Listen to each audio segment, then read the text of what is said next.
On Christmas Eve, my mother handed my daughter a dirty mop in front of 22 guests and my wife. She smirked. You eat for free, so start cleaning. My niece sneered. That's exactly what you deserve, Lily. That night, we packed our suitcase and disappeared, but what I did the next day changed everything. My name is Lucas. I'm 34, a husband, a dad, and a librarian who can tell you exactly where the battered copy of A Tree Grows in Brooklyn lives without looking it up. I shelve books by day and read to kids on Saturdays. I like things that make sense, catalog numbers, due dates, the quiet click of a barcode scanner. I'm also the oldest son in a family where being useful has always mattered more than being loved. If there's a leaking faucet, I'm the wrench. If someone forgets a bill, I'm the wallet. If there's a holiday to host, I'm the driver, the buyer, the silent one who shows up early and stays late. Meanwhile, my younger brother, Jake, is the golden one, loud, charming, allergic to consequences. People say he lights up a room. Mostly he lights up my parents' faces. I grew up in the background. Hand-me-down bikes. We'll see birthdays and the sound of my mom saying, Lucas doesn't mind, whenever something unpleasant needed doing. I mind it. I just learned to swallow it. You can get good at that. This past Christmas Eve, the house was packed. 22 relatives, neighbors, stray friends who heard open door and walked in with dessert. My wife, Mara, stood by the tree arranging plates. Our daughter, Lily, 9 years old, hovered close to me because big rooms make her nervous. Everyone, plates are out. Mom called, already in command mode. I tried to relax. I told myself we'd eat, smile, slip out early. Then Mom walked over with a gray mop. Dirty, stringy, dripping onto the wood floor. She pressed it into Lily's small hands like it was a present. You eat for free, so start cleaning. Silence for a second. Then laughter from the corner. My niece, Kayla, smirked. That's exactly what you deserve, Lily. My throat tightened. I looked at my wife. Her eyes said, did that just happen? Lily stared at the mop like it might bite. Grandma, I don't talk back. Mom clipped. If you're going to keep coming here without paying for groceries, you can contribute. That's how family works. I heard my own voice say, too calm. She's 9. Someone coughed. Someone else muttered, it's just chores. Across the room, Jake raised his beer like a referee who'd already made the call. House rules, man. I took the mop from Lily. My mom's smile didn't reach her eyes. All at once I tasted metal. The room smelled like cinnamon and bleach. I told Lily to go sit with her mom. I told myself to breathe. That was the moment. The ugly little click inside me. Not a shout. Not a scene. Just a clean, cold line I hadn't known I could draw. I put the mop down. And later that night, after the dishes and the fake hugs and the drive home where no one spoke, we packed a suitcase. Mara folded pajamas. I grabbed Lily's library card and her stuffed fox. The zipper sounded like a decision. We disappeared into a quiet hotel on the edge of town where the lobby smelled like oranges and the heater rattled. Lily slept between us. I stared at the ceiling and thought about a lifetime of Lucas doesn't mind. I minded. And the next day, I proved it. I became a librarian because libraries were the first place I ever felt like a person and not a chore list. When I was a kid, the branch on Maple had a children's corner with a threadbare rug and a mural of whales. The librarian, Ms. Ortega, remembered my name. She didn't ask me to fix anything. She handed me a library card and said, this one's yours. I kept it in my sock for a week like treasure. Home was different. Mom has a way of making kindness transactional. I made dinner, she'd say, handing me a plate. So you can mow the lawn and take your brother to practice. Dad worked long shifts and nodded along with whatever kept the house quiet. Jake grew up spoon-fed a story. He's special. He's destined. I grew up with a different story. He can handle it. Money was always the weather in our house, never directly discussed. Always ruining plans. Mom would call and say things like, it's not a big deal, and then list numbers. The light bill, the property taxes, the unexpected car repair she'd known about for months. I was 20 when she first asked for a small loan. It was $300. I was shelving paperbacks at the time for $10.50 an hour and living on ramen. I said yes. Once you say yes, the script writes itself. Holidays? Could you cover the turkey? You make more now. Vacations? We can't go unless someone pitches in. Birthdays? Could you pick up a few bottles of wine? We don't want to disappoint your aunt. Jake never had cash on hand, but he always had new shoes. When I asked about it, Mom said, he's networking. You can't understand that as a librarian. I guess networking is what we're calling gambling and flash now. When Lily was born, I figured things would get better, or at least different. New baby smell, new start. Instead, the ask expanded. Baby shower? We'll host if you pay. Christening? We'll organize if you cover the brunch. First day of preschool? Why'd you pick that place? It's expensive. By the way, your father's truck needs tires. I tried to build boundaries. Small ones. I started saying, let me check our budget. I bought a plain ledger and wrote everything down. Dates. Amounts. To mom, $300, $75, $200, $600. To dad, $50, $50, $50. Gas money that never went to gas. To Jake, $120 for books that turned out to be a bar tab. I never charged interest. I didn't nag. I kept the ledger because the numbers steadied me. Why are you writing that? Mom once asked, peering over my shoulder. So I don't forget, I said.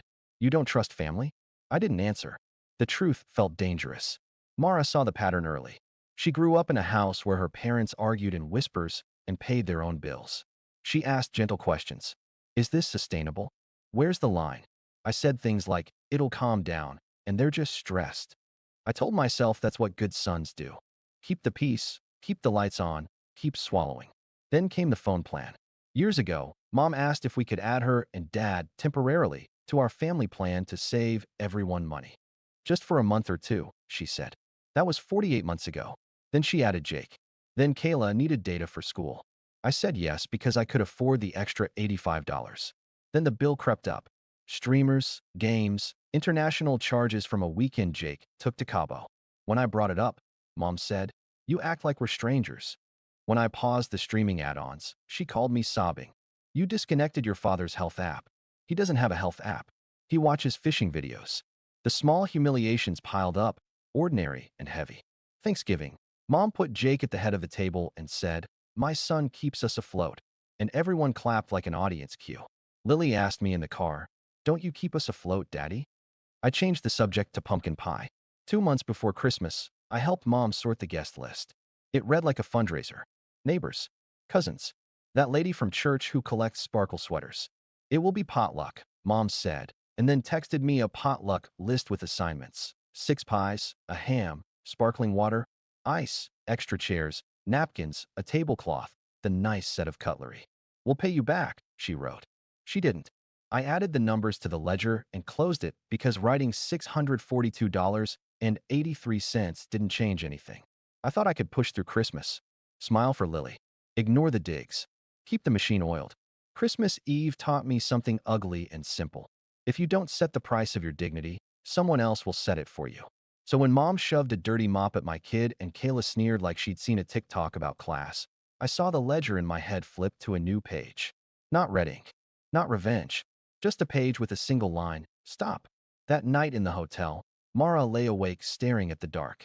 We can't go back, she whispered. I know, I said. I mean not just to the house. To this. To the arrangement. I opened the ledger app on my phone because numbers steady me. I didn't look at totals. I looked at dates. The last time I told my mom no was 12 months ago. Only once. I asked myself. Only once. Mara turned toward me. What do we tell Lily? The truth, I said. That we don't clean up disrespect. My phone buzzed. 12 texts from the family group thread. All about who left a spill on the counter and who took home the wrong pie. Not one message about what happened to Lily. Not one. I put the phone face down. The next morning, I made coffee in a paper cup and watched the parking lot fill with frost. I thought about my library's quiet rules, signs that say no food, use your inside voice, treat materials with care. They're not about control. They're about respect. I decided to make our own sign. A boundary in plain language. And then I did the one thing I'd avoided for years. I opened the ledger and turned it around. We went back to my parents' house around noon on Christmas Day because my mom texted, emergency. Come now. I told Mara I'd keep it short. Lily brought her fox. I brought my ledger and a calm I didn't recognize. 22 faces again. Wrapping paper drifted like confetti. The TV blared a game. Mom stood by the kitchen island with a dish towel like a sash of office. When she saw me, her jaw tightened. There you are, she said. You left without cleaning your dishes. Mara went still. Jake, feet on the ottoman, smirked. Rough night, bro. I put the ledger on the counter and opened to the first page. The paper made a crisp sound. I'm here to talk about last night, I said, voice steady. And about a few other things. Mom folded her arms. If you're about to make a scene on Christmas. No scenes, I said. Just facts. Kayla hovered behind Jake, eyes bright like it was a show. Lily squeezed my hand. I kept my tone even. Mom, you handed my daughter a dirty mop and told her she eats for free, so she should clean. That won't happen again. Mom blinked, then recovered. We all pitch in. You just don't like being called out.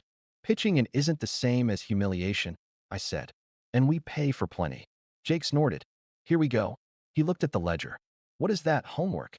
A record, I said. I read numbers out loud. Calm. In the last 3 years, we've covered the Thanksgiving turkey twice, the full Easter brunch once, 10 potlucks that weren't potlucks, and your family phone plan for 4 lines, plus 2 add-ons Kayla subscribed to, totaling $4,982.17. The room shifted. Chairs creaked. Someone turned the TV down. Mom's mouth flattened. You're being crass. I'm being clear, I said. Because clarity protects everyone. Here are our boundaries. I took a breath and felt my heart slow. We're removing all non-essential charges from the phone plan today and transferring your numbers to your own account by the end of the week. We won't fund parties, potlucks, or surprise expenses. If we choose to bring something, that's a gift, not an invoice. We won't accept disrespect toward Mara or Lily as a condition of entry to this house. And we won't discuss our finances with you. Jake sat up. So you're cutting us off. I'm cutting off a pattern, I said. This isn't about revenge. This is about closure. Mom stepped closer. Closure? After everything we've done for you? After raising you, feeding you, keeping a roof over your head. You kept a roof over your head, I said softly. We were kids living under it. Kayla scoffed.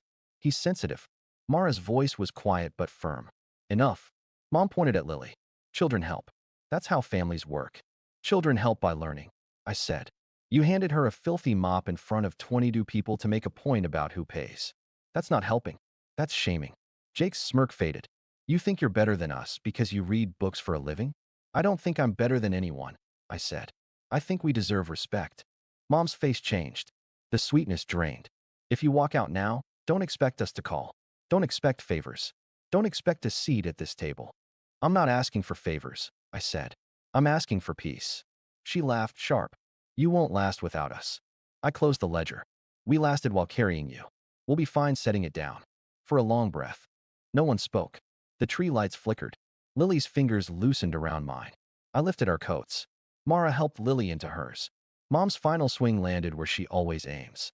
You're ungrateful, Lucas. You and your little family eat for free and then judge. I looked her in the eyes. We've paid in money and silence. Both accounts are closed. We walked to the door. Dad finally said something from the recliner without looking away from the TV. Don't do anything you'll regret. I paused. I won't. Outside, the air was cold and clean. There were no more words left to negotiate. Just choices. We made ours. We went home to a house that suddenly felt bigger. The suitcase sat open on the rug, half unpacked, like it couldn't decide which life to belong to. Lily watched cartoons with a seriousness that made me ache. Mara made cocoa and told me to sit. My phone lit up at 1:12 p.m. Family thread, 14 new messages. Then 22. Then 57. I didn't open them. I put my phone face down and listened to the radiator tick. At 2:03 p.m., Mom called. I let it ring. At 2:04 p.m., Jay called. At 2:08 p.m., Mom again. Then came the texts. Mom, you embarrassed me in my own home. Mom, we raised you better. Mom, your daughter needs to learn to pull her weight. Jake, dude, the bill for this month is already paid, so don't be petty. Mom, if you disconnect the phones, your father won't be able to reach the doctor. Jake, bro, seriously, why are you being a librarian about this? At 2:30 p.m., I opened the Carrier app and removed the streaming add-ons. At 2:31 p.m., a new text from Kayla. Why is Disney Plus gone? At 2:32 p.m., Mom. Unacceptable.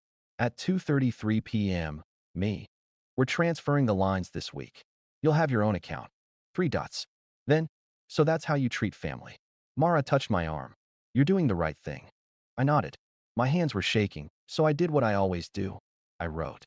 I opened a blank email, subject line, our boundaries. I kept the tone boring on purpose, like a library policy notice. Hi, Mom, Dad, Jake, and Kayla. Yesterday, Lily was handed a dirty mop and shamed in front of guests. That was not okay. Going forward, we will not participate in events where Mara or Lily are disrespected. We will not fund family gatherings, phone plans, or discretionary expenses. We will not discuss our income or budget. If we choose to give a gift, it is not repayment for something else. Requests for money will be declined. This is not punishment. This is a boundary. If these terms are respected, we're open to future, brief visits in neutral spaces, park, cafe. If not, we'll step back. Lucas and Mara. I read it to Mara. She squeezed my knee. Send it. I pressed send at 3:12 p.m. At 3:13 p.m., the group thread exploded. Mom, a list? You sent a list? On Christmas?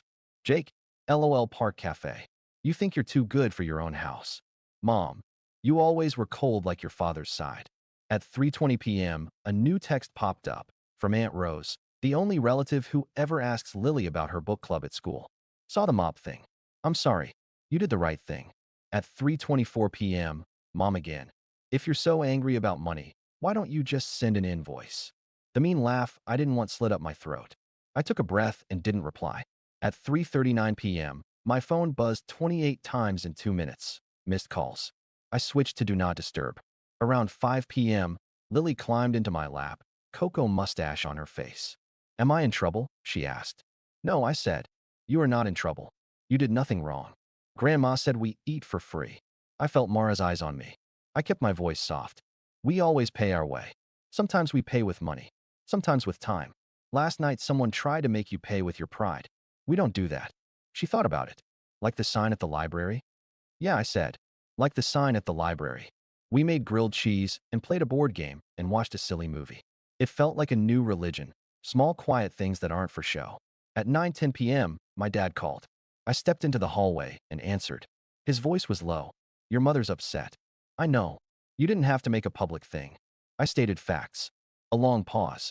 Your brother says you're cutting the phones. I'm transferring the lines by Friday. I'll cover this current month. After that, it's yours. He sighed hard, the kind of sigh meant to make me feel guilty. We're fixed income, son. Dad, I can help once with the transfer fee, I said.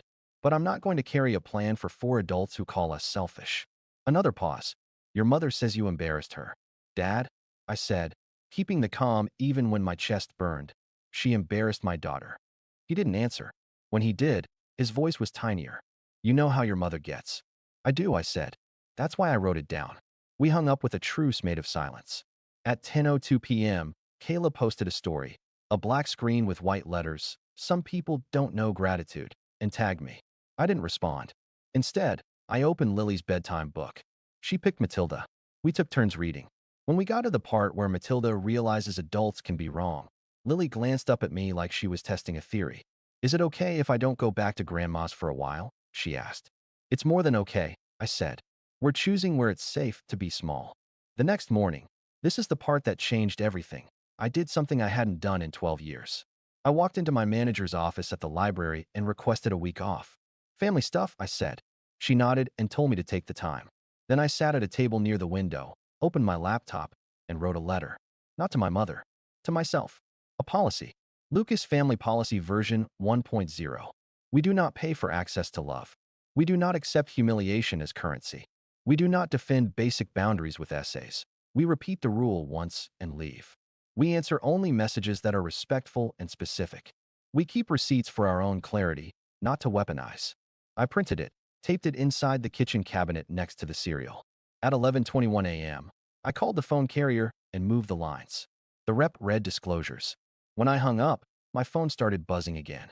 Mom, Kayla says her phone stopped connecting to Netflix. Put it back. Me, your account is active. You can add whichever services you choose. Mom, this is vindictive. Me, it's a boundary. She sent a paragraph about everything she'd done for me when I was ungrateful and broke. I typed and deleted 3 replies. Then I sent 5 words. We won't discuss the past. At noon, I transferred $150 to Dad for the transfer fees with a note, one time. Then I turned my phone face down and built a Lego castle with Lily while Mara sorted laundry like it was a meditation. By evening, the noise shifted. The messages slowed. A last big blast from Mom. You'll regret this when we're gone. Then quiet. Not peace, but quiet.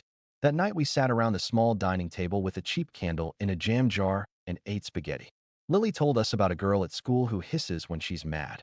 Mara laughed for the first time in days.